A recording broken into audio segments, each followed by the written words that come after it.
Hey guys, Savage Joy here with Real Progressives. Tonight I am joined by one of my favorite Twitter followers, or people I follow, Mr. John Graziano. You may also know him as the gentleman's Jon Snow. He is a sarcastic asshole, just like me online, so I think that's why I enjoyed following him. John, thank you so much for joining us tonight. Well, thanks for asking me. Absolutely. So here's something interesting I just found out. You guys are going to be gentle tonight. Not that you're not always awesome, but you have to be kind because this is John's first on-air appearance, which is I think that's only happened to me once out of like over 200 shows and over 150 guests. I think you're the second one You're deflowering ever said that. So you guys be nice. But anyway, if you don't follow him, please do because he cracks me up. You live in California, and so many progressives and so many progressive podcasts and shows are in California. So it's advantageous in that respect. So I know you guys just had the Dems last week, last Saturday. Do you want to discuss what was the turnout? Were there a lot of people? Sure. So most people, if you're not familiar with the inner workings of the Democratic Party, which I really wasn't until maybe a year ago, ADEM stands for Assembly Delegates Elected Members. And what it is a set of elections that happen 2 weeks in January every other year to elect the voting delegates for the Democratic Party of California. And I believe this is a system used in other states. I don't know in every other state, but in other states as well.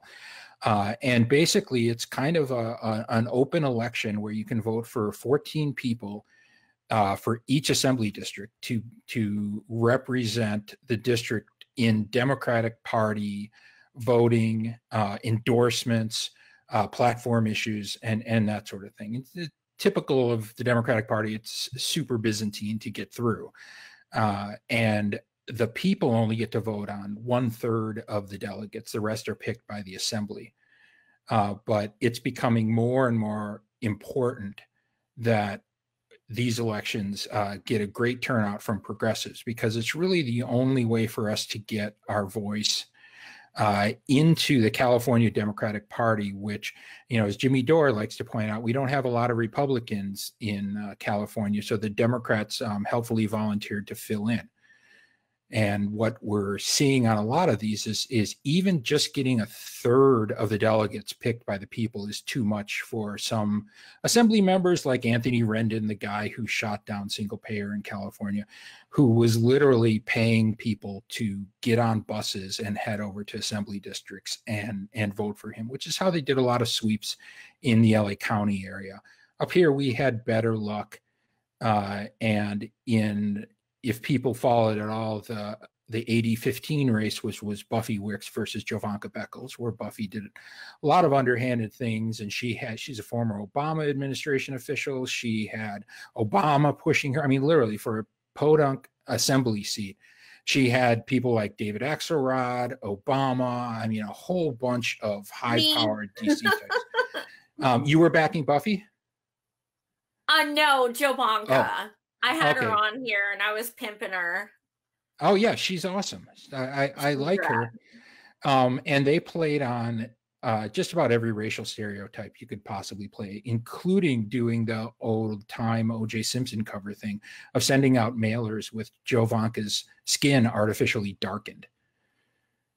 And what Buffy did was she had a lot of mail-in ballot parties and got a lot of people to vote for her and give them her ballots. And then she went like full-on alt-right attack against Jovanka once she had those votes in the bag.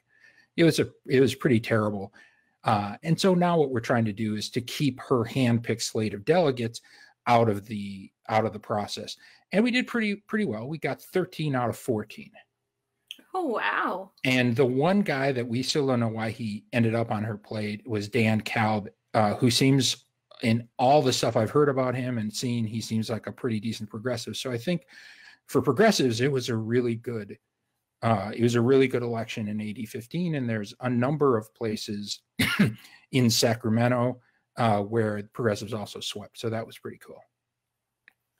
That's 13 out of 14. That's pretty badass. Yeah, it was. I mean, by the time we got there, we were hoping for a sweep because of the turnout was so high. But one guy from the other side got in. What about oh my God, what's her name? Kimberly Ellis? Kimberly Ellis? Wasn't she up? I don't know what Kimberly did during the ADEMS. Kimberly was up for head of the entire California Democratic Party in 2017, and instead they super delegated her, if I can verb that word, and ended up electing Eric Bauman by 50 votes. And Eric Bauman is a pharma lobbyist, and turned out to be a thoroughly skeevy individual, where he eventually got bounced on Me Too allegations, on a lot of Me Too allegations, and so he had to resign in disgrace. And this time we hope that we'll be able to overcome that 50 vote deficit and get Kimberly in as the head of the California Democratic Party. I mean, these are the delegates. Yeah, these are the delegates who were behind the non-endorsement of Dianne Feinstein for all that did. But I mean, it was a little tiny progressive victory that the California Democrats refused to endorse her.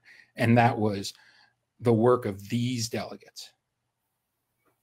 Wow. Yeah, that was I saw actually today, you know how there's the new so-called rules that, you know, super delegates don't come into effect the first round, they go to the second round. And there's people that are just so confused with what that means. People think it's got you know, it's like a huge victory, and I don't trust any of them. Well, we could spend a lot of time going into the details of all of that, but one thing I can say from seeing it in California is the complexity is intentional. It's intended to keep out grassroots activists because they have rules that you need to follow, and the rules are everywhere, and they manage everything. And if you don't follow the rules, it doesn't matter how much support you have, they're just not going to let you in. And it is almost a full-time job to keep track of all these tiny little ins and outs and hoops you have to jump through to get anything accomplished within the party. So, you know, I was around and helped found Justice Democrats. And I am less optimistic about the change from within than I was before looking at a lot of this stuff, though there are a ton of good people who are sincerely working very hard to move the Titanic in another direction. Yeah, I saw that today. I can't think of her name because I never heard of her before today. But today, the third superdelegate endorsed Kamala. So, I mean, so much for those rules. Because well, this is the what's that? It's sorry to interrupt. This is the Hillary Buffy Wicks model of you get commitments early, and you get hard public commitments early. Then when you make an idiot of yourself, like, you know, backpedaling on your promise for Medicare for all 12 hours after you made it, they're already locked in. Yep. So this is, you know, par for the course for the Democrats. And, you know, unless they stop doing it, we're going to have 4 more years of Trump. Yeah, I don't have my hopes up that they'll stop. And, you know, if they don't stop with Trump, I don't see why they would. One of the hardest things that definitely, without question, caught cost us votes in 2016 was how they kept the MSM kept including super delegates in the actual delegate totals. And yes, and they didn't do that for any of the other elections. No. But of course, I mean, who are the mainstream media? Well, it's Time Warner and it's Comcast for the most part. I mean, they own CNN. Time Warner owns CNN. Comcast owns NBC and MSNBC, and Disney, which owns ABC. And I forget who owns CBS at this point. Probably Raytheon or something. But it's transparently obvious that they're doing this intentionally, and they're doing it to manufacture consent for candidates that, as we saw in 2016, nobody wanted either one of the candidates who ended up running. Yeah, it's things. I'm just kind of scanning the comments as well. Things are nastier. I agree. What do you think? Like, I feel like it's even uglier now. They're gripping it harder. I think part of them knows of the neolibs and these grifters, who really are the main push behind the Democratic Party, where a lot of people comment and noticing that it doesn't seem important to the Democrats that they actually win elections. Well, you only have to look at where Claire McCaskill landed as a paid commentator on MSNBC after being, one of the worst Democratic senators we've ever had. So winning elections is not the object. The object is to keep the gravy train flowing. And the reason they hate Ocasio-Cortez, the reason they hate Bernie, the reason they hate the progressive delegates in California is because if any of those people get power, that is going to mean the end of that gravy train. Absolutely. And they're already rich. So that's all the more frustrating. Well, yeah. And it's, I was on Wall Street for several years, and it definitely seems like some form of mental illness. And I don't want to get ableist on this, but I think it is either a personality disorder or something. It would be great to see a psychological study on this, of people who have more money than their great grandchildren can ever hope to spend. And it's not enough. And the idea that anyone else would try to even get enough money to feed their family is personally offensive to a lot of these people, because those peasants don't deserve the money. It's us up here at the top who've earned our way by being born to fourth generational wealth and being given a legacy appointment in daddy's department, that we're the ones who really deserve the money. Right. And I think that's one of the biggest problems I have with, Bernard is far from perfect. He's human. I disagree with a number of things with him. However, at the end of the day, he wants the progressive ideals we need. He fights for them. He's fought for them for 40 years. So when I hear people attacking him for he's old and shit, I'm like, dude, we literally have 11 years dealing with climate change. We have people dying from lack of health care. Your hatred of him is getting in the way of helping humanity. It's frustrating. That's the cult of personality that they keep talking about. It is not the Bernie people, because I've met Bernie. I like him personally. I want him to adopt me as his grandkid. But I got a lot of problems with his policies. I'm far to the left of Bernie. The reason I support him is not because I agree with him, but because he's literally the only candidate I can see, and maybe we can argue for a few more, but really the only candidate who's going to be moving in the direction we want the politics to move. What we see from everyone else is either wanting to pull the politics back to 1950, or make excuses for why nothing can ever change. Everything is hard. It's too complex. How are you going to pay for it? Shut up and eat your gruel. That's That's basically what we get from the Democrats. Absolutely. And I think, you know, to so many of those people, it's, we want to win. We want to win.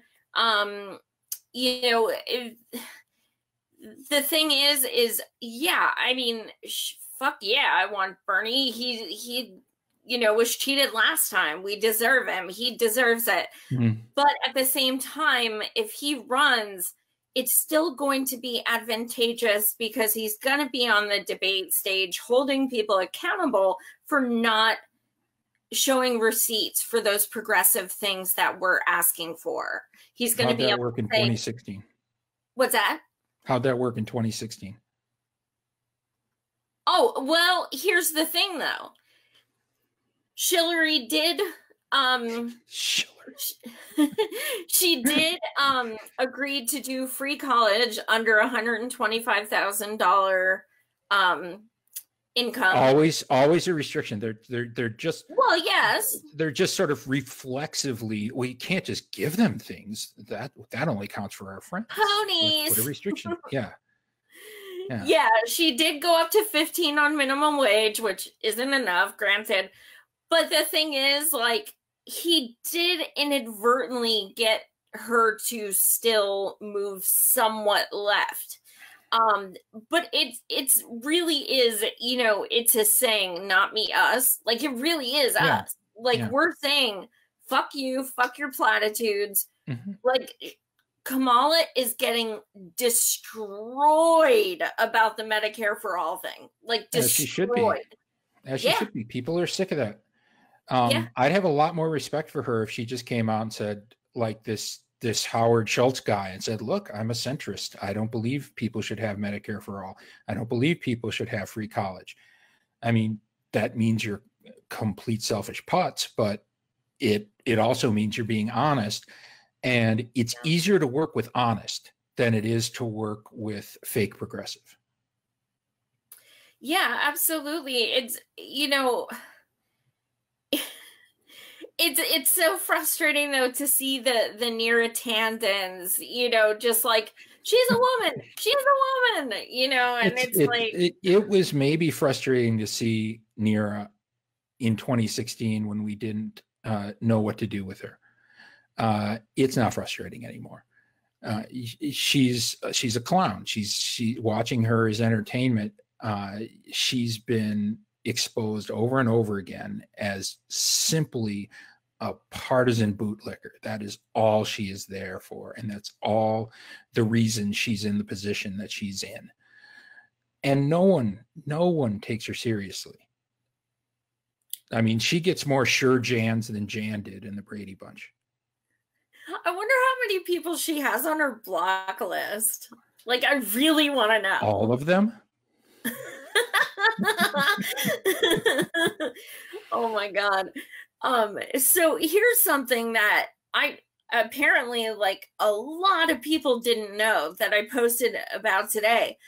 People are like mad hype about Abrams doing the clapback for Trump's speech.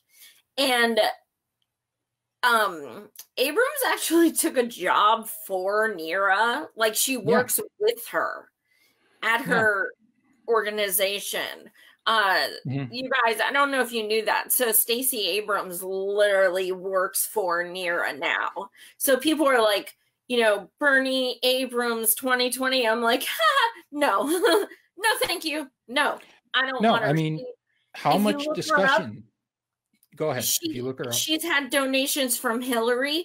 She's had 63,000 in donations from Soros.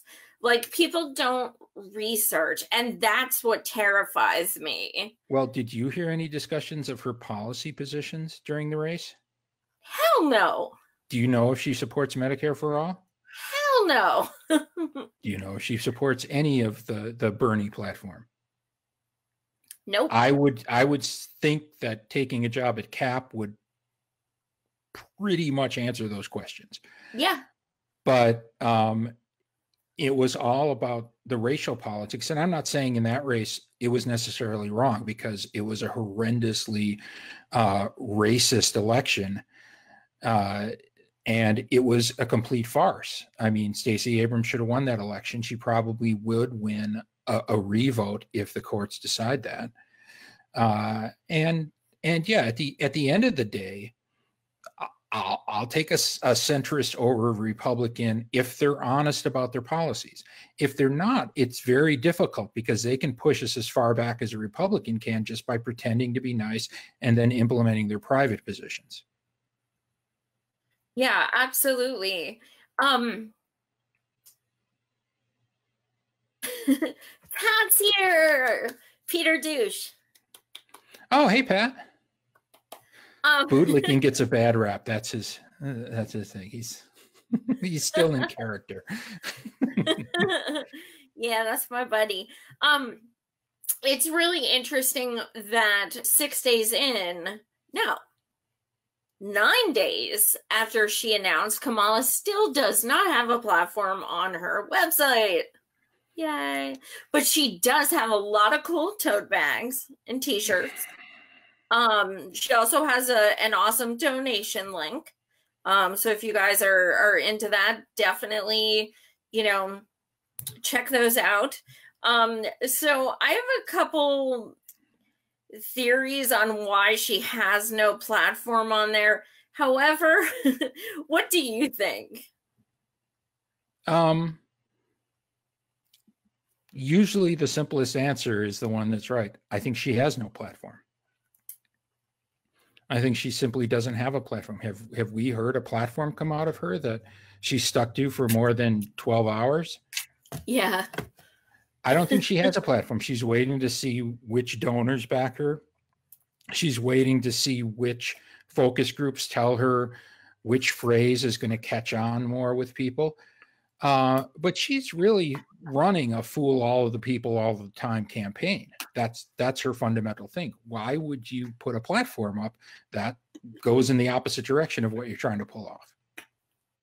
Right, because then they'll have receipts of you backtracking and do you look at her tweets? I don't follow her, but I do look at her tweets and they infuriate me. I can't help but get her tweets because every time I look on her timeline, somebody is tweeting it with, "Can you fucking believe this?"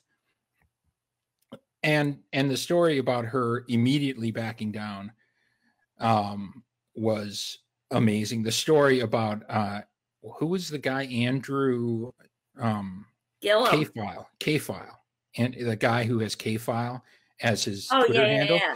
Host at CNN, put up a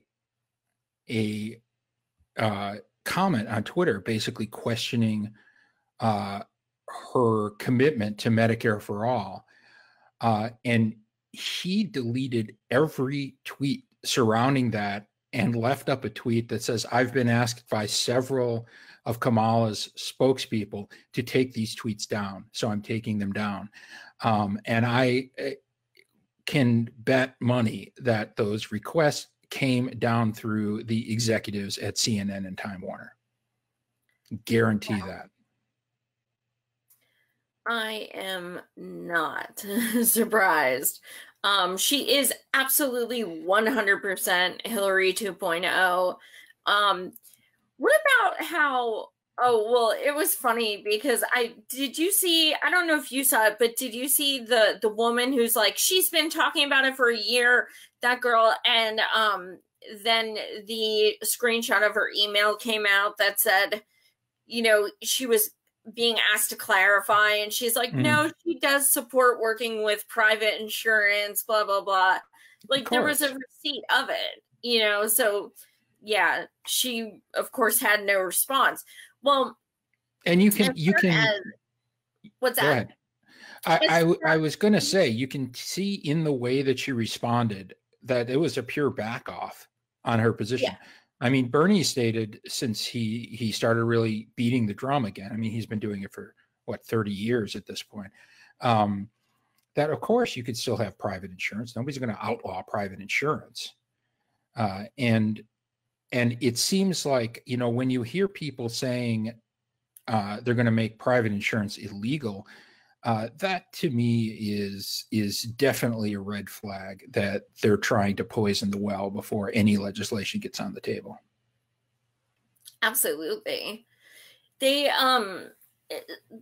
there's so many uncanny similarities between Kamala and Hillary, and the fact that they were, you know, meeting in the Hamptons and everything. And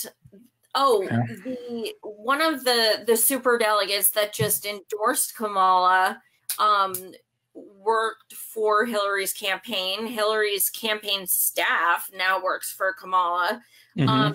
Did you see how Hillary said she is considering a third term, and then or a third try? Did you see that? I did. It both surprised me and didn't surprise me at all. Yeah, and it didn't surprise me the least bit. However, now Podesta came out and said, no, she's not going to run. And I'm like, hold on. I need to hear that from her, because she just said like a day before that she was thinking about it. So hey, if John Podesta was good enough to concede for her, maybe he's good enough to say she's not running. That's all we really need. Hillary's in the back room, you know, throwing wine glasses at Robbie Mook. I'd pay to see that. There's one of those moments in history that will never be revealed. That just must have been amazing. When she threw something at Robbie, when she was told she was going to lose. Oh my God! I would have given anything to see that. Anything. Yeah. Remember, I forget what state it was, but she started doing a congratulatory speech to herself, like, we won, blah blah blah, and then she found out that Bernie actually won, so she had to kind of like that was Michigan back. Yeah, I'm pretty sure that was Michigan. Yes, it was Michigan, because it was like 49-51, 50-50, and it kept teetering. Well, that was one of her techniques, was to declare victory early, before all the votes were counted. Absolutely. And you can take that one of the two ways. One way is she was, again, trying to manufacture consent for herself. Another way was she already knew what the result was going to be before the votes were counted. Yep. And people, I remember we used to have to go online and say, don't leave the line. Because they'd be reporting Hillary won with like literally 10% of the vote in. So people would just leave the line and be like, well, she already won. But and it lost him delegates. Even if she did already win, the idea is keep getting him the most votes, because then it gives him more delegates. But people like to, you know, downplay what he accomplished, but 46% of the votes. I mean, that's a lot of votes. What's that? He got 47% of the delegates. 47. Bernie got 47% of the pledged delegates. Hillary got 43% of the Electoral College. Two numbers that should always be stated together. Right. Absolutely. Yeah. I don't know. I'm nervous. Lance, I see your comment. What do you think about this Schultz guy everyone's going batshit crazy over? Well, I think he's done before he starts. I mean, it's just another vanity campaign for a billionaire who thinks because he somehow saw that coffee was popular, he's enough of a genius to lead the entire federal government. I mean, this guy's a putz. He has absolutely nothing to offer except his own ego and narcissism, and we already did that. Yeah, absolutely. We cannot run our country like a business. It's not going to work. And furthermore, I've never eaten or drank at Starbucks in my life, and they wow, that's pretty good. What's that? that's something that I haven't been as chaste as you have. Well, they have a contract with Nestle. Yeah. Yeah. F that noise. I mean, we're lucky in the East Bay that we've got a lot of mom and pop coffee shops that we can go to. When I was one of the things that happens at the Dems meetings is everybody brings snacks. And I was glad I could just go down to a local coffee shop and get, 4 of those big cardboard carafes of coffee to bring down. I didn't have to deal with Starbucks. Everyone's so pretentious. It's like, can I have a double calf latte with 2 squeezes of something? It's like, dude, just get a fucking coffee. I know. When I go up to Starbucks, I'm like, I'll have a coffee. What size would you like? Normal sized coffee. And I'm like, sorry, okay. I don't know how to do that. Yeah, I don't know how to do that. But they always make you use their words. Like, you can't say small. They have to correct you and say, that's a tall. No, that's the smallest size you have, so it's a small. We can call it that.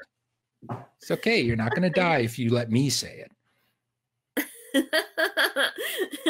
Yeah, I actually found an article about I like Lance's thing. He just said flavored coffee.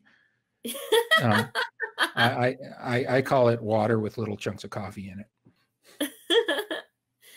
I'm kind of obsessed with every time a new candidate comes out, I Google their name next to Hillary just because I kind of want to, That's not a bad move.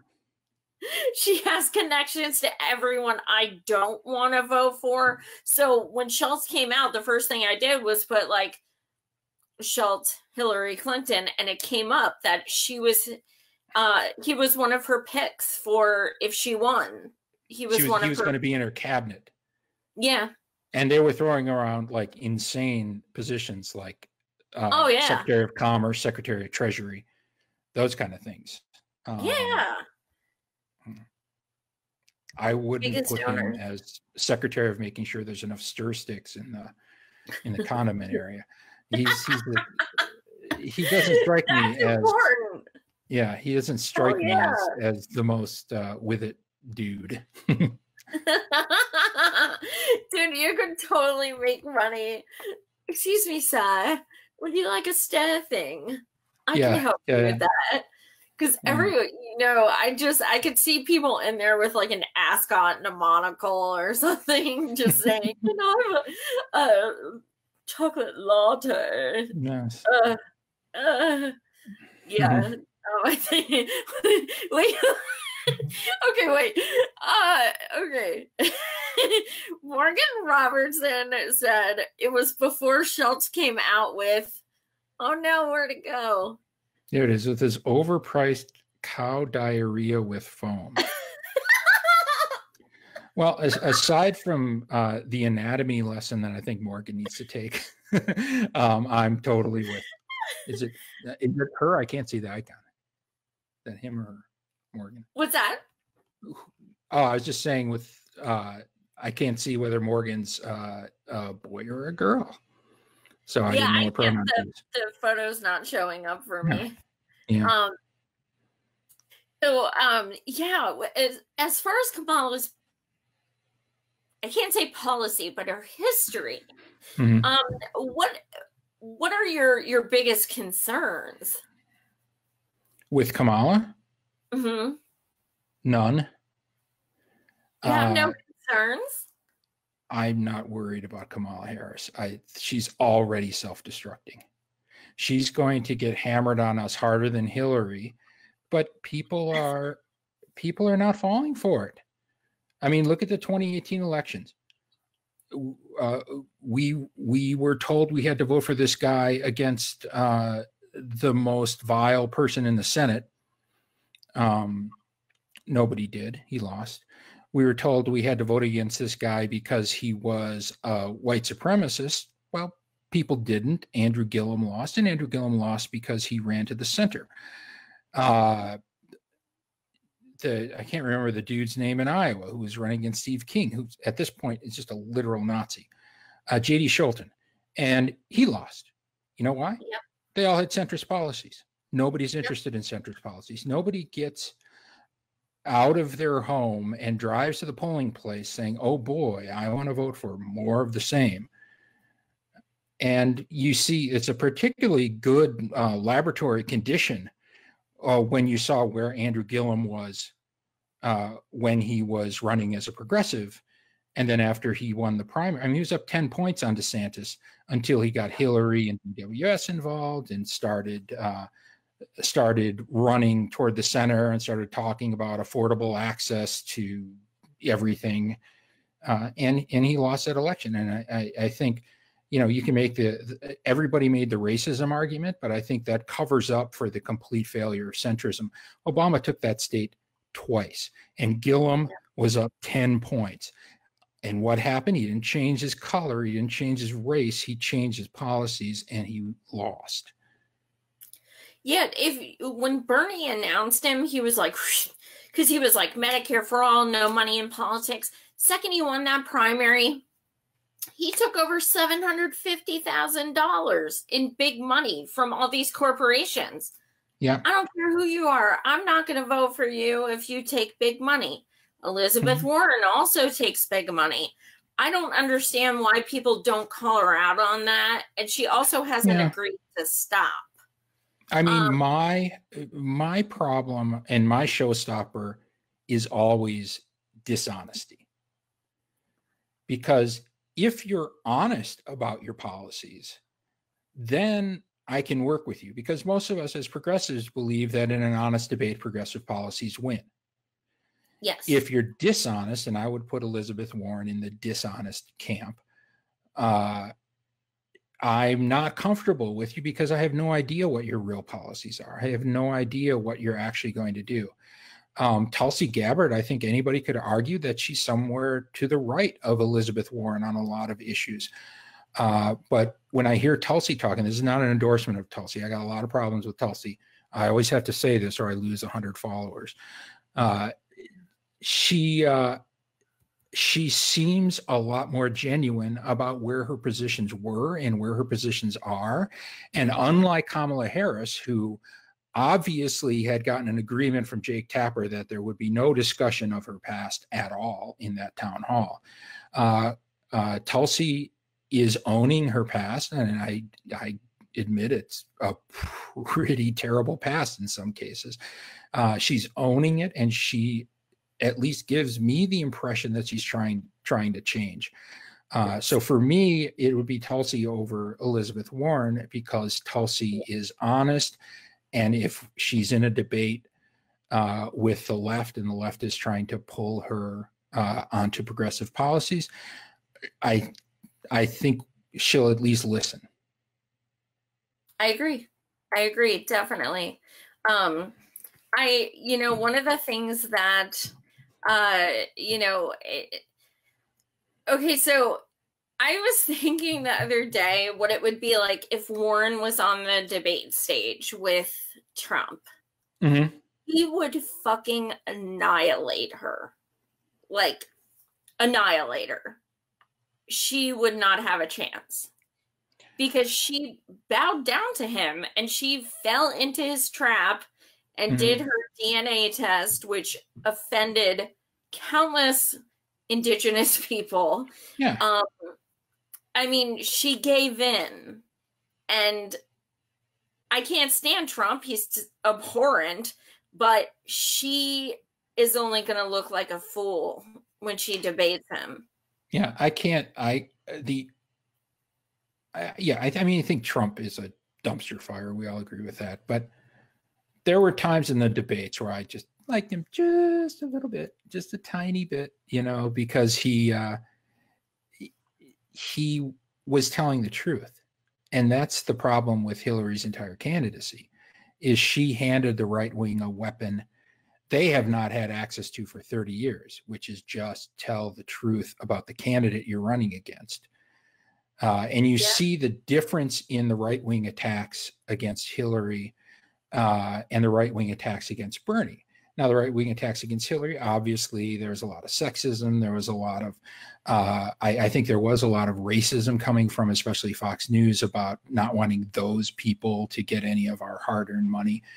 But I also think there was a lot of truth. And some of the most reliable news sources, when you wanted honest information about Hillary Clinton, turned out to be some of the right-wing news sites in 2016, because God knows BuzzFeed or Vox or any of those outlets run or funded by Hillary or former staffers. I mean, which is the one that has Chelsea on the board?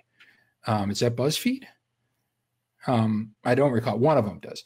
And they're not going to give you an honest assessment of Hillary Clinton, and they will not give you an honest assessment of any neoliberal politician. And so they are going to be pulled in and have been identified as being as dishonest as the candidates are. So people aren't going to put a lot of stake in them like they were even 4 years ago. Mm-hmm. Absolutely. What else about Warren? Like, what about how,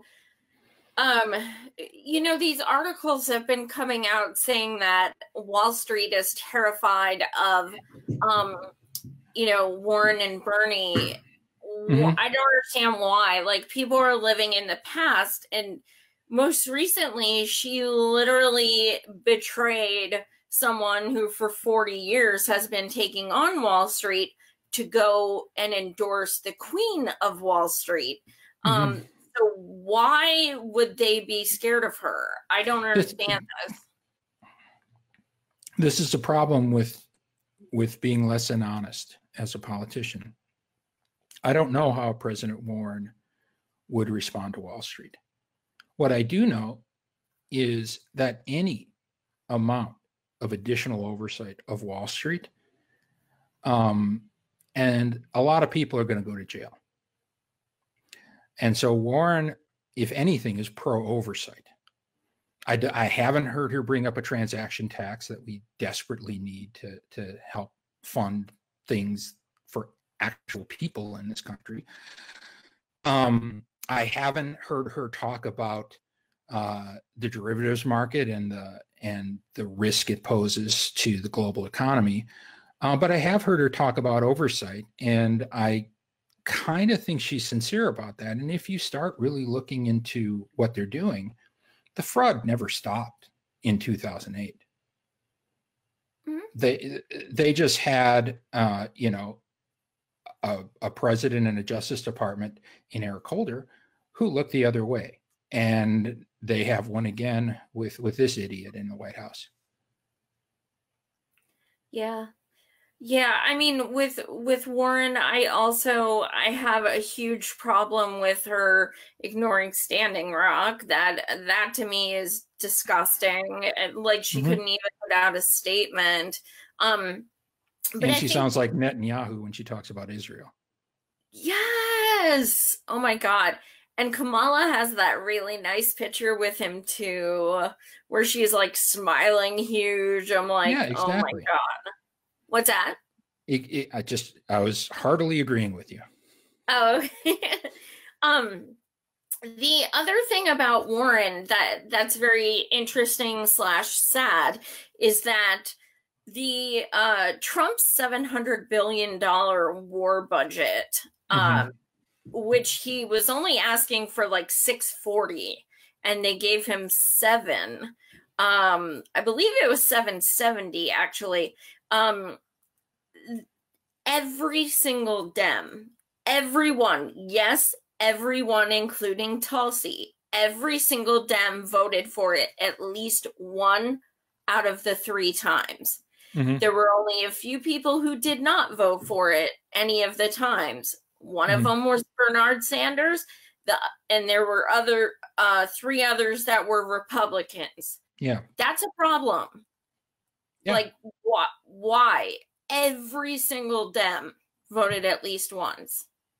So when people are like, Bernie's not a Democrat, I'm like, yes, neither am I. Woo! Well, the thing that I saw both with the California party and the thing that I've seen with the federal party is there are a lot of intertwined motives for doing that, and it becomes this very robust set of limitations that make sure that everybody is just going to fall in line.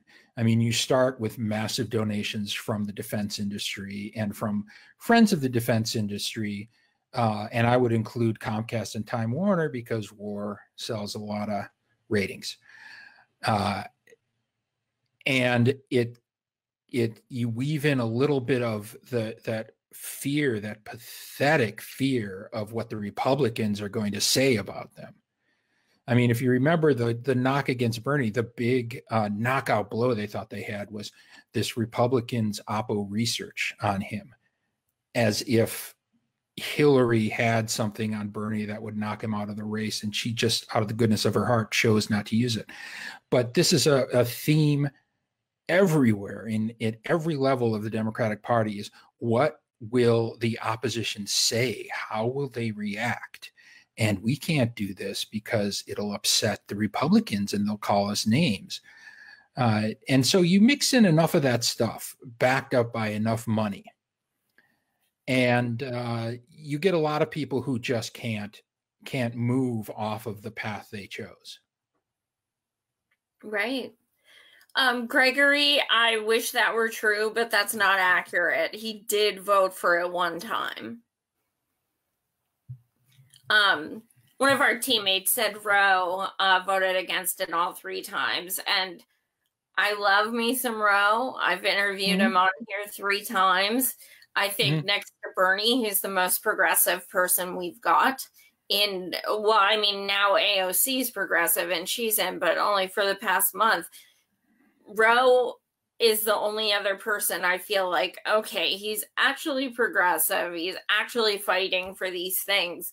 And he did vote for it one time, and it was extremely disappointing.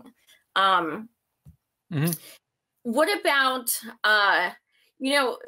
one of the things that killed me about Gillibrand, who nobody is even really talking about, is I was watching her announcement on Twitter, and for the first 3 hours, she only had 9 hearts and 3 shares, and the 3 of us who shared it were making fun of it. So I'm like, I think that's a really good, idea there, that you probably should just cancel yourself right there. And of course, nobody's paid any attention to her since. I thought she was going to be the first to drop, but Ojeda actually dropped. What was your thought about him? I didn't know he was running, and I didn't notice when he dropped out. I saw a dude on Twitter yesterday who was like, my vote's going to Ojeda, and I'm like, are you writing him in? And he's like, no. I'm like, dude, you're saying he's your man. You didn't know he dropped out. Yeah. He was, there's some, he did vote against Pago, but that's a totally different thing. See, exactly. Cher said who? It's Richard Ojeda. He's from West Virginia. He voted Bernie in the primary, Trump in the general, and he has this weird combination of like Republican and progressive. Like, it's really bizarre. I don't understand him. It's just like he's confused or something. Yeah, I think voting, actually casting a vote for Donald Trump, is a showstopper for me. What's that? Casting a vote for Donald Trump is a showstopper for me. I mean, a lot of people chose not to back Hillary, but they didn't vote for Trump. They voted for better candidates who were in the race. But I don't understand how someone can credibly run as a progressive. I mean, I know a lot of conservatives who backed Bernie, and then when Hillary won, they turned around and voted Trump. Those are conservatives. Right. I'm not going to vote for them for the Democratic nominee either. Right. So, and I can see their point. I mean, I talked to a guy in Wisconsin. I was in Green Bay, Wisconsin, 2 weeks before the 2016 election, and I had a guy talk to me about that he had just lost his job at the foundry, that it had moved to Mexico. And of course, you hear about a foundry moving to Mexico, these working people think NAFTA, and they think the Clintons. And then he went to get a job at a cheese processing plant. From anyone who's lived in Wisconsin can tell you that is the most disgusting job on the planet. And there were 50 people in front of him for that one position. So you look at a guy who's tearing up because he's not sure he's going to be able to feed his kids. And what am I going to say? Check your privilege. Mm-hmm. You know, he said and I got this over and over again, that they didn't like the Islamophobia. They didn't like the misogyny. They didn't like anything about Trump personally, but they know what Hillary's going to do, and they don't know what Trump's going to do, and they just got to roll the dice because that's the only thing they have. Right. I mean, that's what I was trying to explain that to my mother-in-law, because she's like, anyone who voted for Trump is a piece of shit. And I'm like, to me, there's a difference between Trump voters and Trump supporters. When you have like 5 kids and your mm-hmm. lights are being turned off and you're seeing your coworkers lose their jobs left and right, and there's 2 candidates and only one of them comes and tells you he's going to fight for your job, sorry, you're going to vote for him, even if he's a piece of shit, just because you have that, you need that little bit of hope. I have to say it. I don't think voting for Trump automatically makes you a piece of shit. I think being a piece of shit means you're probably going to vote for Trump. But I do think it disqualifies you from running for the Democratic nomination. And honestly, I think it fully disqualifies you from ever being president, which, you know, a lot of guys who work for a living probably wouldn't take that as a huge insult, because most of us are disqualified for being president. What do you think? Including most of the people running. So on that note, okay, so I've interviewed over 100 candidates, and I don't really like the term litmus test, but I mean, I had certain mm-hmm. things that I would not interview them if, you know, first thing was vote for Bernie in the primary. If you mm-hmm. voted for Hillary over a progressive, I don't want you.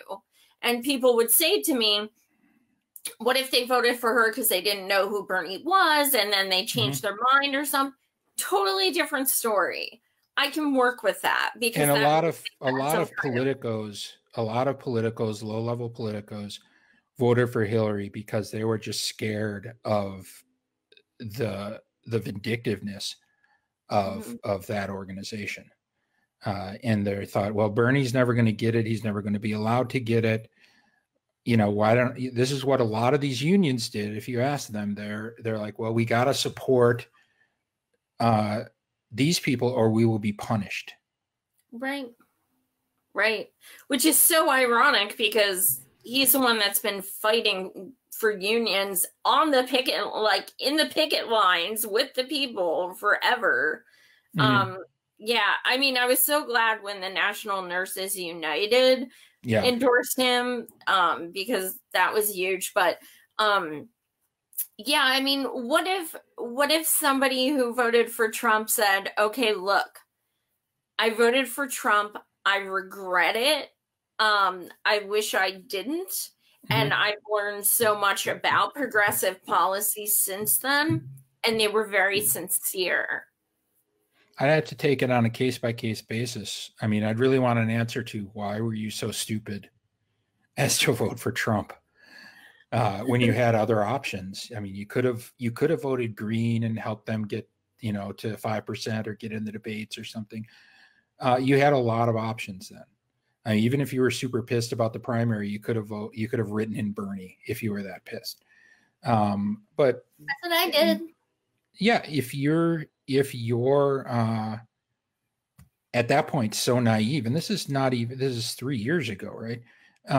If you're that naive that you voted, not even 3 years ago. Yeah, I don't see it possible to make that much growth in a 2-year period. Yeah. I mean, I think actually casting a vote for Trump is a disqualifier for me. And it's crazy that they can actually look up your voting history, which is kind of creepy. What's that? They can look up whose voting history. Ours. Oh, I didn't know that. Oh yeah. I mean, they can certainly look up our registration history, and they can look up our donations. Sure. The ballots that go in there are anonymous, and they always. I'm a big favor of signed ballots and being able to go and show people, yeah, I voted this way. I would be surprised if you can actually go and look up an individual and how they voted, because there's, at least in California's voting system, there's no way to associate that ballot with an individual. I should clarify, it's candidates that they can look up. Okay. Yeah, because they were posting someone else's today on Twitter, actual receipts of whom they voted for. I'm looking through these. Yeah, that's the thing about Republicans. At least they're like unabashedly assholes. Like they don't put on a facade. That's what worries me about Warren. Most of the Republicans do put on a facade. I mean, they're proud of being assholes, but they know their arguments, about climate change are bullshit. They know their arguments against single payer are bullshit. They're still a bunch of liars, and you can never trust what they say or what they're going to do. Unfortunately, that's the same for most of the Democrats. Right. Our teammate Teresa brings up a really good point. What can we do to get people involved? Because it seems like a lot of people think that, democracy is a spectator sport. I don't know that we have data that people think democracy is a spectator sport. I think a lot of them think we don't have democracy in this country. I mean, the 2016 general election was about the most demotivating slate of candidates I've ever seen. And people think their vote doesn't matter. When people think their vote might matter, you get bigger turnouts. When people thought their vote might get Bernie the nomination, you saw the lines. When people thought Barack Obama was going to change things, you saw the turnout in 2008. And then you saw the other turnout in 2010 reflecting what he actually did. You give people something to vote for, they will turn out and vote. If you continue to not give them anything to vote for, what's the point? I think staying home, you can make a logical argument for staying home if you just don't have anything to vote for. Yeah, I think that, voter shaming is something I'm so passionate about. I find it like one of the most disgusting things. But there's something to be said with the fact that it continuously gets ignored that 90 million people stayed home. That's how uninspired people were. It's really, I mean, it's a bigger problem than that. First off, I'm with you on voter shaming. Until very recently, I had a pinned tweet that said, I think voter shaming is an awesome strategy.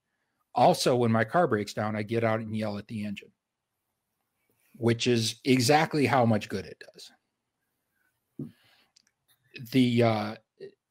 And the thing is, you see this happening again. We're getting the scolding starting up again. I mean, the strategy seems to be, hey, my scolding people for 3 years didn't help. Maybe I should scold some more. Because if there's something you want to do, it's tell a bunch of strong-minded people that they suck and they better fall in line. That was genius. Yeah. Now, there's another thing after the voter scolding you said that just leapt out of my head. What were you talking about after that? Somebody in the comments remind us. We can. I wanted to say something about it, but now I don't remember. Let me see. I'm still scrolling. Who was on Bill Maher? Scahill. I don't watch it. What's that? Greenwald goes on Bill Maher all the time and embarrasses the shit out of him. I don't. Somebody was saying going on Bill Maher means you're not a progressive. I think a lot of good progressives, including Bernie, have gone on Bill Maher, and Bill generally makes a fool of himself.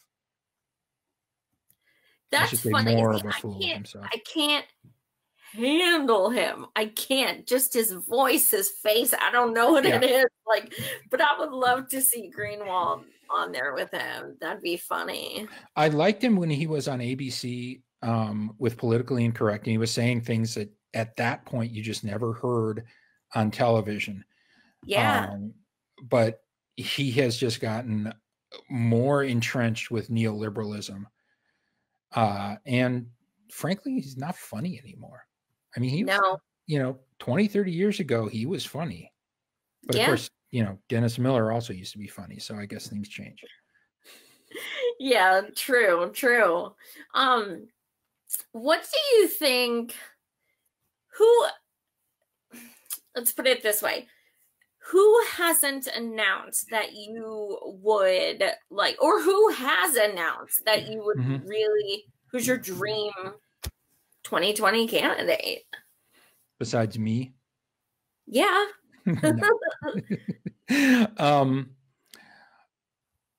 I would like to see Kshama Sawant from Seattle run. I wouldn't mind Ocasio-Cortez announcing. I know that people keep bringing up the Constitution, but I mostly I would like to see tested in court the birthplace and age restrictions, because I think the Equal Protection Clause of the 14th Amendment nullified those. So I don't see any reason why a 29-year-old should be disallowed from being a candidate if gigantic idiots in their 50s and 60s can run. And I don't see any reason why you have to be born here. Literally been in politics for a month. So don't you think that she should kind of like that's yeah, and that's a totally reasonable thing. All I'm saying is I don't think she should not run because she's not old enough. Yeah, I mean, that's what's crazy to me, because like I would have. Gregory is saying that would require a constitutional convention. No, it wouldn't. It would simply require a court ruling, because the constitutional parts are already there and they're obviously in conflict. And this is why you have courts. The courts could say that original part, and I can't remember which article it was, of the Constitution is still in effect, or it isn't. And that would just be an argument, a legal argument. Yeah, that makes sense. As far as, people running, some people think that the more the better. I would have agreed with that 3 years ago or 2 years ago. But since I started my show like over a year ago, since I've interviewed over 100 candidates, I can tell you that every single one I've interviewed who has run in a race of like 12, even the winner gets like 15%, because it gets divvied up so much. And then my fear is that by the time of the convention, nobody's going to have enough delegates, and it's going to come to the super delegates to pick which one of the like. Here's the tell if they're pulling that crap. You will see third place finishers hanging on past Iowa and New Hampshire, and fourth place finishers. You'll see people going into April who have absolutely no chance of winning, have no shot whatsoever, still hanging on and collecting a few delegates here and there. Then the fix is in. Right. And I think whatever happens, I'm of the belief that Bernie will never be allowed to take the Democratic nomination. He will never be allowed to do that. And I think Bernie, because of his temperament, is never going to run as third party. He's never going to make an independent bid. No, I agree. So we're ripe for one, for a real John Anderson to come along. And not that I agreed with John Anderson's politics, but Perot was the reason we got 8 years of Clinton. John Anderson was was one of the reasons that Reagan beat Jimmy Carter. But I'm for more candidates in the general election, and I think if they steal it again from Bernie, you are going to see some real candidates come out of the woodwork for the general election, and probably people who would run to the left of Bernie Sanders. Yeah. Oh my. Ranked choice voting. Whee! Someone's asking about that. Yeah, he's a teammate. Lance, I interviewed a candidate, and I can't think of his freaking name, and it's something Zach Rigelstein. He is in Maine. They have ranked choice voting. There's pros and cons, technicality wise. Mm-hmm. So, but I'm totally down to try and perfect it. It was a first try. What are your thoughts, John? I think ranked choice voting is definitely a step up over what we have. My only problem with it is it doesn't think big enough. We're still governing like it's 1789. And I think we should consider some major changes. Like the first one is, why do we need all these idiots in Washington acting as gatekeepers for the policies we want? Why don't we have federal referenda that we can vote on? And if you had direct democracy on some of these policies, we'd have what? We'd have single payer by now. We'd have free college. We'd have a $15 or $20 minimum wage in this country. And we'd have a military the size of Switzerland's. Mm-hmm. But what we've done, and we have this beautiful idea that let's take all the no talent sociopaths in the country and round them up and put them in one place where the moneyed interests can get at them in one convenient spot. To me, that seems ridiculous and is incredibly outdated. I mean, we run our entire world financial system over the internet. We can run a secure voting system that lets people vote directly on policies. Yep. And I'm in Pennsylvania, so we have close primaries. I mm-hmm. think without close primaries, Bernie would have won mm-hmm. because of them flipping so many people without them asking and turning away. Independent voters were the highest block at 43%. And mm-hmm. like my state, you have to switch. If you want to vote for a Dem, you have to switch to Dem 30 days in advance. And then I feel like I need a shower for 30 days and then turn back the day after the election. I go right back to independent. Mm-hmm. But yeah, I'm still a registered Dem right now because of the A-Dem elections. And I'm going to go back to no party preference. See, I wish we had that. It's so frustrating because it's like, I don't want to belong to a party. You know what I mean? Mm-hmm. I want to be independent. I think everyone should be independent and just vote, platform, not party. Yeah. Who do you think, who that have announced or who that they're rumoring will announce, who do you think will win the Dem nomination?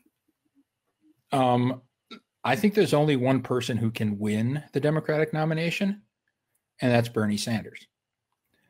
The rest of them can have the Democratic nomination stolen for them, But we already went through this in 2016.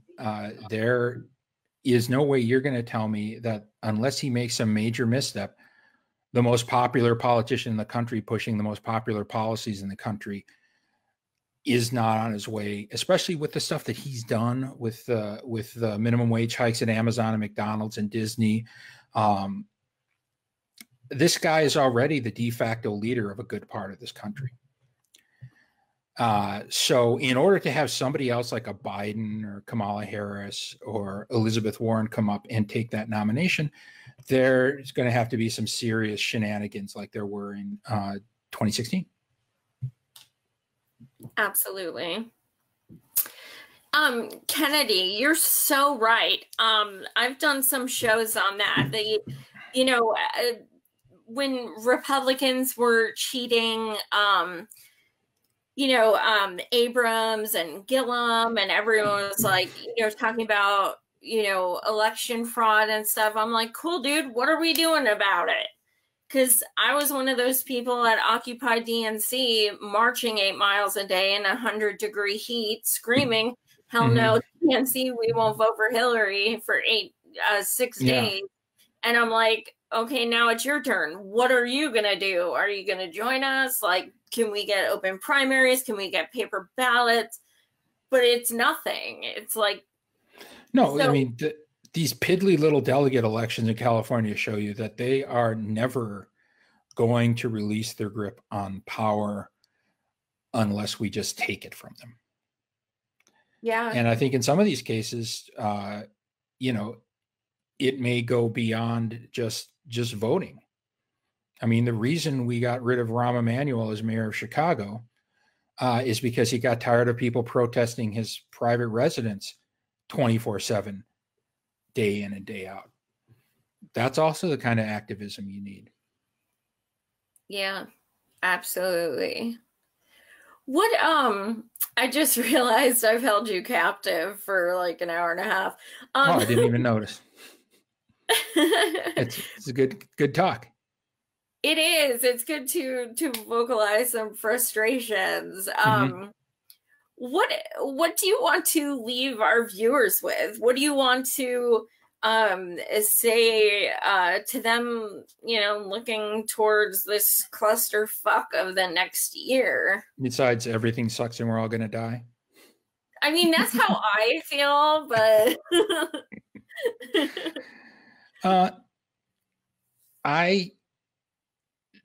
I think that we still have a pretty good shot at this. I think what you're seeing is the ruling elite getting more and more frightened, and the thing that we have on our side is we're right.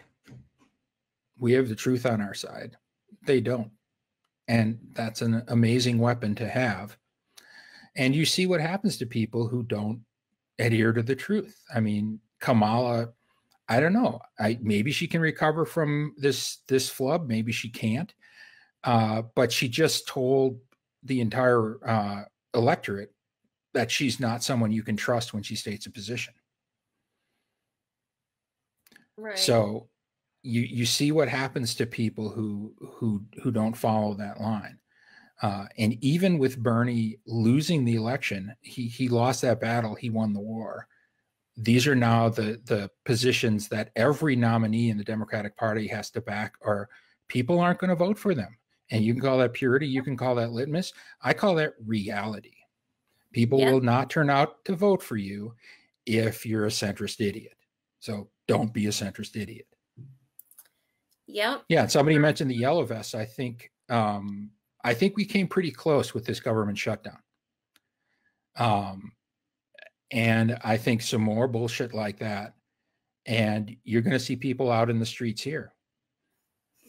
And I think we should not be hesitant to do that. I mean, we should be on much more of a hair trigger to get out of our houses and show up somewhere with signs, because that shows that the people are involved and interested, and there's nothing that scares the shit out of the ruling class than an involved populace. That's the damn truth. We'll show up with guillotines in the street and just kind of, and we could play 80s music and have a dance party. I think that'd be amazing. I mean, we have the truth, and as Teresa said, we have the numbers. We outnumber them like, I don't know, 99-1 or more. Yep. Power of the people, stronger than the people in power. Yep. We just have to believe that and stand up. We have to act on it. We have to act on it. And yeah, I think in this case, belief is incredibly important because as you saw way back, like when Air America started and people were calling into Al Franken's show saying, I thought I was the only one. You know, that belief that there are more out there and that we can come together is a thing that keeps these bougie centrists up nights. Absolutely. Well, thank you so much for joining us. You're amazing. And I admit to everyone that I did somewhat fangirl when John followed me back the other day. I'm not going to lie. I did. And you're like, why? I'm like, why? I don't know. It's so weird to me. Like, I'm still shocked when, like, people I follow, like, actually follow me back. It's just so weird to me. I'm like, I am, you know, I just spout random shit all day. Like, but I guess that's a lot of what social media is anyway. But yeah, it's a great equalizer. Nobody's above anybody else, blue checks or not. I said it's a great equalizer. Nobody is really above anyone else, regardless of whether they have those fancy blue checks or not. And I really believe in that. And people who follow me know I'll respond just as quickly to somebody who's been on Twitter 2 days than somebody who's been there for years and has 80,000 followers. Because we're all in the same boat. Last month. Say that again. I just joined Twitter last month. Oh wow. Yeah, and it's like, oh, you have like 1,700 followers. I'm like, what? What? How? What? I love. I just got off Facebook. Oh, and by the way, just for people who wonder, the gentleman and gentleman Jon Snow is meant to be ironic. It's what? It's meant to be ironic. As you can tell from I don't know what that is. Yeah, the way that came up, I usually would take my Twitter name from insults that were thrown at me. So like for a long time I was for a long time I was Squinty Forehead Man on Twitter. Because that's what some guy called me. But then I was doing Google image searches on people's on people's avatars, people who have like actual face pictures there, and you get like funny best guesses if they can't find anything for you. And mine came up. The best guess Google gave was gentleman, and I was like, oh boy, you dudes need to work on your algorithm. It's like, oh my god. I think I would be like, I don't know. A lot of old people tell me to watch my language. I'm not sure what that would be. And I'm like, bitch, I'll be 40 in May. I know I look young, but I'm going to say whatever I want. Yeah. I'm surprised when people think I'm like some millennial 20-something. Like, bitch, I just had my hip replaced last month. I was campaigning door to door for Bernie, and I went to the door and this one guy's like, I know why you want Bernie, because of free college and all that stuff. And I was like, yeah, I already went to college like 15 years ago. Yeah. And then this one guy was like, he's like, why are you so passionate about electing Bernie when you're not even old enough to vote? And he was so serious. I was like, holy shit. I know that's awesome. Young, but Jesus. Like that is so freaking awesome. Well, take it as a compliment. I will, I guess. Thank you guys for watching Friday. I have a candidate, which is crazy because I haven't had one in like a month. So I'm doing a lot of activists and public figures. So this will be nice to do that as well. His name is Stephen Smith, and he is in West Virginia. He's running a progressive platform, of course. So I'll be having him on Friday night. And I have a couple other things going on next week that I will promote when we get the times and dates worked out. And if Bernie ever decides to freaking announce Mike Figueredo from Humanist Report has asked me to come on to rep burners when Bernie announces. So come on, Bernie, please announce. Yay, for so many reasons. But again, thank you so much, John. It was a great talk. Awesome time. Thanks for inviting me. Would be. And this was John's first show. First time getting my face in front of the camera. Was that? First time getting my face in front of the camera. I managed to avoid it for a year and a half at TYT, but you're the one that got me. Awesome. Well, I'm glad I popped your cherry. I hope it wasn't too painful. I'm glad you said that and not me. All right. Thank you guys so much. Hope to see you Friday night. Much love. All right. Thanks, John. Bye.